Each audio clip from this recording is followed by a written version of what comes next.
नमस्कार दोस्तों, मैं हूं दीपक चौरसिया और आज आगे से राइट में बात करेंगे एक बेहद महत्वपूर्ण मुद्दे की।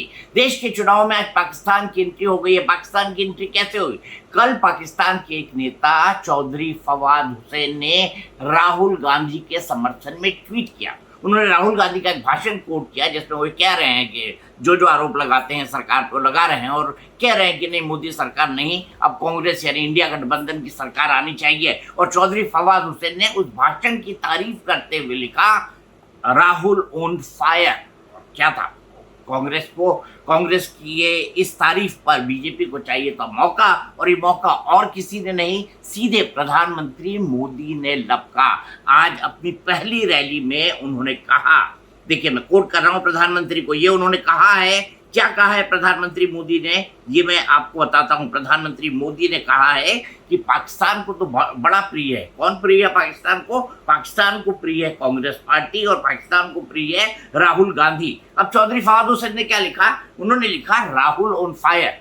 उनसे कुछ टेलीविजन चैनलों ने, भारत ने पूछा कि क्या भारत के चुनाव में एंट्री कर रहे हैं, तो उनका कहना है कि देखिए मैं तो उन लोगों की तारीफ करता हूं जो सभी के हकों के लिए लड़ते हैं, साथ ही साथ में उन लोगों की भी तारीफ करता हूं जो, एक तरह से उन्होंने कहने की कोशिश की, जो मोदी के खिलाफ लड़ रहे हैं। क्योंकि पाकिस्तान और मोदी पाकिस्तान में जो है, पाकिस्तान को ऐसा लगता है कि मोदी जो है मुसलमानों की खिलाफत करते हैं। ये मुद्दा मैंने पाकिस्तान में 6 बार गया हूँ, वहाँ महसूस भी किया है, और उसी को पाकिस्तान के नेता भुनाने की भी कोशिश करते हैं वहाँ वोट पाने के लिए। लेकिन ये भी बात बता दूं, पाकिस्तान के वही नेता अंतर्राष्ट्रीय मंच पर प्रधानमंत्री नरेंद्र मोदी के पास नाक रगड़ते हैं कि एक बार बातचीत तो कर लीजिए। भारत ने यही कहा है कि जब तक पाकिस्तान आतंक पर अपना स्टैंड साफ नहीं करता तब तक हम बातचीत नहीं करेंगे। प्रधानमंत्री ने क्या कहा? उन्होंने ये भी कहा कि कांग्रेस पार्टी तो डोजियर देती थी। हाँ, ऐसे 2 डोजियर के साथ मैं भी गया हूँ। एक SM कृष्णा की विजिट पर पाकिस्तान गया था और दूसरा पी चिदम्बरम जब गृह मंत्री थे उनकी विजिट पर पाकिस्तान गया था। तो प्रधानमंत्री ने राहुल पर हमला करते हुए क्या किया? वो राहुल का नाम नहीं लेते हैं, क्या कहते हैं उन्होंने? शहजादे शब्द का इस्तेमाल किया और उन्होंने कहा, मजा ये है कि यहाँ कांग्रेस मर रही है, पाकिस्तान रो रहा है, कांग्रेस के लिए पाकिस्तानी नेता दुआ कर रहे हैं।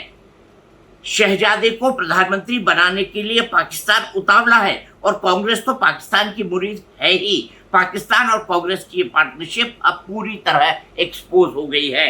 जाहिर सी बात है, पाकिस्तान की एंट्री हो गई तो यहाँ पर थोड़ा ना थोड़ा इन चुनाव के अंदर जो है, अभी तक 2 दौर के चुनाव हो चुके थे, पाकिस्तान कहीं से आया नहीं था। लेकिन अब चौधरी फवाद हुसैन के इस ट्वीट ने, वो ट्वीट भी मैं आपको दिखाता हूँ। ट्वीट कहाँ है मेरे साथ? मेरे पास वो ट्वीट था। एक सेकंड रुकिए। राहुल ऑन फायर, ये कहा था फवाद हुसैन ने। एक वो भी घूम रहा है, देखिए मैं दिखाता हूँ। राहुल ऑन फायर, ये फवाद हुसैन ने कहा था। ये मैं आपको दिखाता हूँ उनका ट्वीट। ये है चौधरी फवाद हुसैन, राहुल ऑन फायर, ये उन्होंने लिखा था। और अब ये राहुल और कांग्रेस की गले की हड्डी बन गया है। कांग्रेस पार्टी इसका रिबटन जरूर करेगी। उनको लगता है कि जब भी प्रधानमंत्री कमजोर होते हैं, मुद्दे उनके खत्म हो जाते हैं, 10 साल की उपलब्धि वो गुना नहीं पाते, तो पाकिस्तान और मजहब की बात करने लेते हैं। हालांकि कांग्रेस पार्टी अपनी पूरी कैंपेन के अंदर ये कह रही है कि प्रधानमंत्री ये कहें कि वो संविधान को नहीं बदलेंगे। प्रधानमंत्री कह चुके हैं कि बाबा साहब भी आ जाए तो भी संविधान नहीं बदला जाएगा। वो ये भी कह रहे हैं कि मोदी आरक्षण को खत्म कर देंगे। तो मोदी इसके काउंटर में कह रहे हैं कि कांग्रेस लिख कर दे कि वो धर्म यानी मजहब के आधार पर आरक्षण नहीं करेगी। इनफैक्ट आज की जिस रैली में उन्होंने पाकिस्तान की बात की, वहां प्रधानमंत्री ने स्पेसिफिकली कहा कि SC ST और OBC के आरक्षण में सेंधमारी कर मुसलमानों को नहीं देगी। तो पाकिस्तान और मजहब दोनों इन चुनाव के अंदर आ चुका है। लेकिन ये आ क्यों जाता है भारत के चुनाव में, इसका कारण मैं आपको बताता हूँ। अब आप पूछ रहे होंगे कि पाकिस्तान हर बार क्यों आ जाता है, मैं इसका मतलब भी समझाता हूँ। दरअसल हमारे यहाँ पर एक तबका है, वो सार्वजनिक तौर पर नहीं लेकिन अंदर ही अंदर कौम के आधार पर, मजहब के आधार पर अपने आप को पाकिस्तान से रिलेट करता है।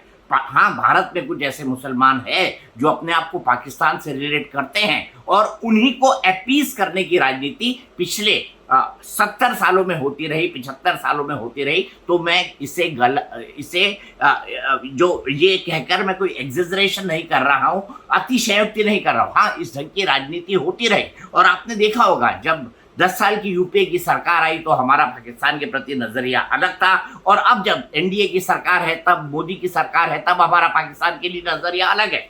ये बात सही है, मोदी जी ने जो कहा कि डॉसियर पहले उनको भेजे जाते थे, जी हाँ, डॉसियर हमने 26/11 के बाद भेजे। 26/11 के बाद एयरफोर्स चीफ से कहा था जाकर कि आइए चलिए हम तैयार हैं, इतना बड़ा हमला हुआ है 26/11 यानी मुंबई पर आतंकवादी अटैक का, पाकिस्तान को इसका मुंह तोड़ जवाब देना चाहिए। लेकिन भारत सरकार ने ऐसे कई जगहों पर लिखित जानकारी उपलब्ध है कि भारत सरकार ने कहा कि अगर हम ऐसा करते हैं तो 2009 के चुनाव में बीजेपी को फायदा हो सकता है।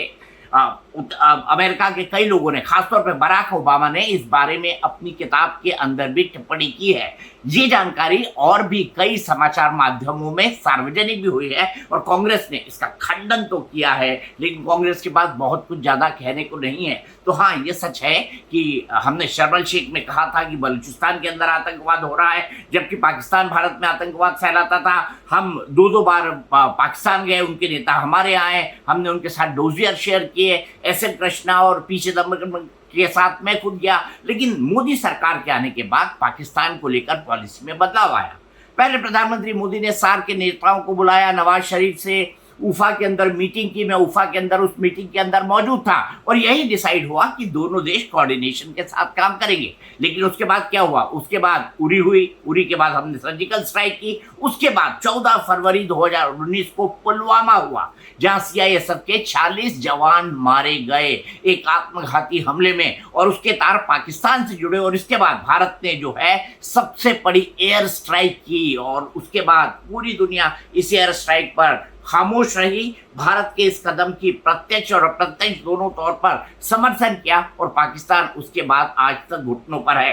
पाकिस्तान उसके बाद, वैसे भी पाकिस्तान की आर्थिक स्थिति ऐसी नहीं है कि अब वो कहीं अपने ही देश में फवाद हुसैन के ये भी हालात होंगे कि वो शायद अपने ही देश में अपना चुनाव न जीत पाए आर्मी की मेहरबानी में। लेकिन यहाँ पर देखिए, राहुल गांधी की तारीफ करके उन्होंने राहुल गांधी को मुसीबत में डाल दिया है। और अगर हम ये कहें कि राहुल गांधी की इस तारीफ के बाद बीजेपी इसको जबरदस्त भुनाने जा रही है, ऐसा पहले चुनाव में भी होगा। करगिल में भी कांग्रेस की कुछ प्रेस कॉन्फ्रेंसेस को पीटीवी ने चलाया था और इसी को मुद्दा बनाकर जो है अटल बिहारी वाजपेयी ने 1999 का करगिल वॉर के बाद जो चुनाव हुआ था, जिसके बाद उनकी 13 महीने की सरकार बनी थी 4.5 साल के लिए, वो उन्होंने करगिल वॉर के बाद जीता था। तो ये एक बेहद महत्वपूर्ण बात है चुनाव को लेकर। अब मैं आपको आगे समझाऊंगा कि इस मुद्दे पर अब किस तरह की रणनीति कांग्रेस अख्तियार करेगी और बीजेपी अख्तियार करेगी। वैसे मैं आपको ये बता दूं, प्रधानमंत्री ने आज ये भी कहा, और मेरे सामने जो कैमरा पर्सन बैठी है उन्होंने याद भी दिलाया कि पाकिस्तान हमेशा चाहता है कि भारत के अंदर एक कमजोर सरकार हो ताकि वो उस पर अंतर्राष्ट्रीय दबाव डलवाकर उसको मैनिपुलेट कर जाए, या वो सरकार हो जो मुस्लिम अपीजमेंट की बात करती हो। हालांकि बीजेपी को छोड़ के जितनी पॉलिटिकल पार्टी हैं, ज्यादातर बीजेपी के साथ जुड़ी हुई कुछ पार्टीज भी हैं, एक आध दो को छोड़कर, जो मुस्लिम अपीजमेंट की बात करती रही हैं। लेकिन फिर भी बीजेपी जब साथ आ जाती है, सबसे बड़ी पार्टी होती है, तो वो मामला थोड़ा रुक जाता है। तो पाकिस्तान चाहता है कि हमारे यहाँ पे एक मजबूर सरकार हो। प्रधानमंत्री भी कह रहे हैं कि पाकिस्तान यही चाहता है और हमारे देश में भी कुछ लोग चाहते हैं कि यहाँ पर एक मजबूर सरकार हो। तो प्रधानमंत्री ने आज अपनी रैली के अंदर जो मुद्दा उठाया, उसके बाद ये विषय जरूर चर्चा में आएगा कि चौधरी फवाद हुसैन ने आखिरकार, जो फवाद हुसैन हैं जिनका ट्वीट मैंने आपको दिखाया, उन्होंने आखिरकार क्यों राहुल गांधी की तारीफ करके राहुल गांधी को फंसा दिया। लेकिन बातें जो होती है वो बातें दूर तक निकल के जाती हैं। 5 फेज के अभी चुनाव बाकी हैं। वैसे मैं आपको ये बता दूं, पाकिस्तान भारत के लोकसभा चुनाव में हमेशा से मुद्दा बनता रहा है पाकिस्तान के रिलेशन। आप याद कीजिए 1971 का इलेक्शन, जब 1971 जब भारत ने बांग्लादेश को अलग किया था, यानी बांग्लादेश को आज़ादी दिलाई थी, तब पाकिस्तान वहाँ पर जुल्म कर रहा था, बुरी तरह के जुल्म पाकिस्तान अपने बांग्लादेश के मुसलमानों पर कर रहा था। शेख मुजीबुर रहमान चुनाव जीत गए थे, लेकिन उनको गद्दी पर बैठाना नहीं चाहते थे पाकिस्तान के जो जनरल थे, पाकिस्तान के उस वक्त के शासक, और बांग्लादेश पर मिलिट्री कार्रवाई कर दी गई। ऐसे में भारत ने मुक्ति वाहिनी का सपोर्ट किया और शेख मुजीबुर रहमान जो है बांग्लादेश के नेता बने। बाद में अब उनकी बेटी शेख हसीना जो है वहाँ की प्रधानमंत्री हैं, और बांग्लादेश जो है वो अब एक स्वतंत्र राष्ट्र है। तो पाकिस्तान के 2 टुकड़े हमने किए थे। उसके बाद इंदिरा को कई लोगों ने माँ दुर्गा की भी संज्ञा दी कि कितनी आयरन लेडी है, उसने पाकिस्तान के 2 टुकड़े कर दिए और अमेरिका के दबाव की बड़ी परवाह नहीं की। तो ये मुद्दा कई इलेक्शंस में चलता रहा और आयरन लेडी इंदिरा गांधी उसके चलते लगातार चुनाव जीतती रही। सिर्फ 1977 में जनता पार्टी आई, उस एक चुनाव को छोड़ दीजिए। उसके बाद जनता पार्टी का भी विघटन हो गया और आपने देखा वो सरकार भी लंबे समय तक नहीं चल पाई, वो भी एक मजबूर सरकार थी। उसके बाद फिर से इंदिरा गांधी आई, उनकी हत्या हुई, सिख टेररिस्ट ने उनकी हत्या कर दी और उसके बाद राजीव गांधी सत्ता में आए और 400 से ज़्यादा सीटें उन्होंने पाई। और उसके बाद आपको पता है राजीव गांधी जो है सत्ता से उतरे बोफोर्स घोटाले के बाद, लेकिन फिर जो वीपी सिंह की सरकार आई वो भी लंबे समय तक नहीं चल पाई। उसके बाद 1999 में इन तमाम चुनाव में हमेशा पाकिस्तान मुद्दा रहा, पाकिस्तान मुद्दा बनता रहा। 1999 में भी करगिल का वॉर हुआ और करगिल वॉर के बाद जो इलेक्शन हुआ उसमें अटल बिहारी वाजपेयी के खिलाफ माहौल बनाने के लिए कांग्रेस की कुछ प्रेस कॉन्फ्रेंसेस को पीटीवी ने दिखाया और बीजेपी ने उसको मुद्दा बनाया, पाकिस्तान प्रेम को मुद्दा बनाया कांग्रेस के, और ये मुद्दा बना और फिर से अटल बिहारी वाजपेयी की सरकार आई। इन चुनाव के अंदर भी अगर प्रधानमंत्री नरेंद्र मोदी पाकिस्तान की बात कर रहे हैं तो जाहिर सी बात है इस पर चर्चा होगी। और भारत और पाकिस्तान के संबंध कुछ इस तरह के हैं, रिश्ते कुछ इस तरह से उलझे हुए हैं कि आज से 75 साल पहले दोनों देश एक होते थे, हम भाई भाई होते थे, लेकिन मजहब के आधार पर देश का बंटवारा हुआ, भारत और पाकिस्तान अलग अलग हुए। लेकिन अब भी कुछ चीजें हैं जो भारत की राजनीति को, भारत के सोशल सिस्टम को प्रभावित करती है। अब देखना महत्वपूर्ण हो जाएगा कि पाकिस्तान का यह मुद्दा कौन उठाता है, कितने जोर से उठाता है और कांग्रेस इसका किस तरीके से काउंटर करती है।